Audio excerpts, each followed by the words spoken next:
انتہائی اہم وظیفہ بتانے جا رہا ہوں۔ سر میں درد ہو تو کون سا وظیفہ پڑھنا چاہیے؟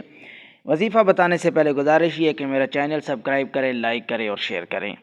تو آئیں دیکھتے ہیں سر درد ہو تو کون سا وظیفہ کرنا چاہیے، کون سا دم کرنا چاہیے۔ سکرین پہ آپ کو ایک آیت مبارکہ لکھی نظر آ رہی ہے، لا یصدعون عنہا ولا ینزفون۔ سورہ واقعہ کی یہ آیت مبارکہ ہے، آیت نمبر 19 ہے۔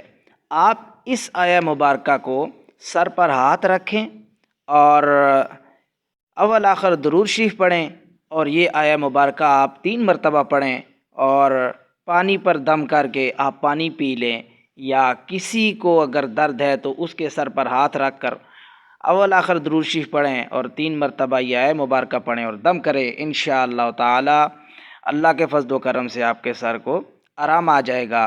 اور اگر آرام آپ یہ سمجھتے ہیں کہ صحیح آرام نہیں آ رہا تو اس کو دوسری طرح وظیفہ پڑھیں اور دم کریں، اول آخر درود شریف پڑھیں اور 21 مرتبہ یہ آیت مبارکہ پڑھیں اور دم کریں۔